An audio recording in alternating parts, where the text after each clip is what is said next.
Saudara, polisi telah menetapkan 10 tersangka kasus pemerkosaan remaja putri di Parigi Motong, Sulawesi Tengah. Meski langkah ini diapresiasi, pilihan polisi menyebut peristiwa biadab ini sebagai kasus persetubuhan dan bukan pemerkosaan justru memantik reaksi publik.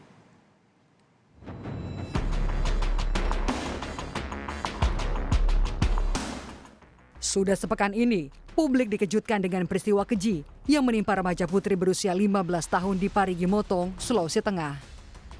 Korban diperkosa oleh orang yang seharusnya memberi rasa aman.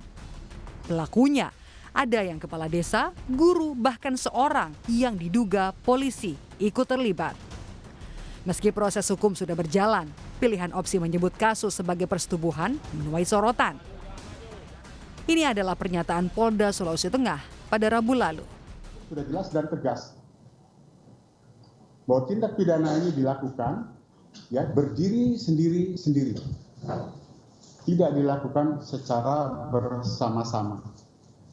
Modus operandi yang digunakannya pun bukan dengan kekerasan ataupun ancaman kekerasan, melainkan dengan bujuk rayu, tipu daya.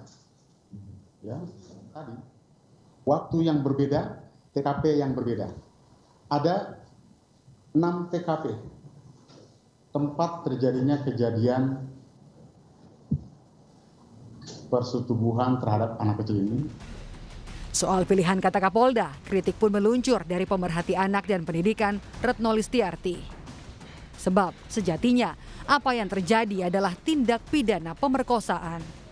Persetubuhan gitu ya, itu saya menangkapnya justru polisi ingin mengatakan bahwa kalau persetubuhan ini adalah hal yang memang atas persetujuan si anak. Yang kedua gitu ya, tampaknya mau menggunakan mungkin dalih artinya suka sama suka gitu, atau paling tidak atas persetujuan yang bersangkutan. Padahal kalau kita berbicara tindak pidana persetubuhan terhadap anak ini, mau apapun alasannya, itu adalah kita menyebutnya gitu ya sebagai tindak pidana.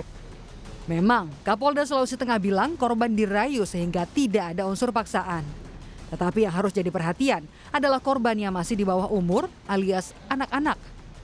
Tak hanya luka fisik, korban kini juga terguncang secara psikis. Pendamping hukum berharap pasal yang diterapkan penyidik bisa memberi efek jera bagi para pelaku.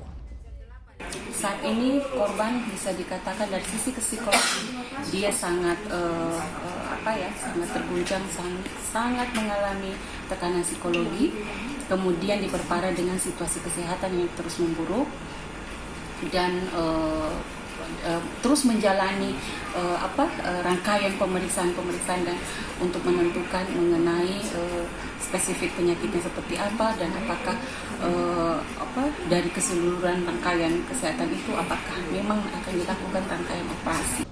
Hingga kini 7 dari 10 tersangka pemerkosaan sudah ditangkap polisi. Seorang polisi yang diduga turut memperkosa korban masih diperiksa. Selain pengakuan korban, penyidik juga masih butuh 1 alat bukti lainnya untuk bisa menetapkan anggota Polri itu sebagai tersangka. Tim Liputan, Kompas TV.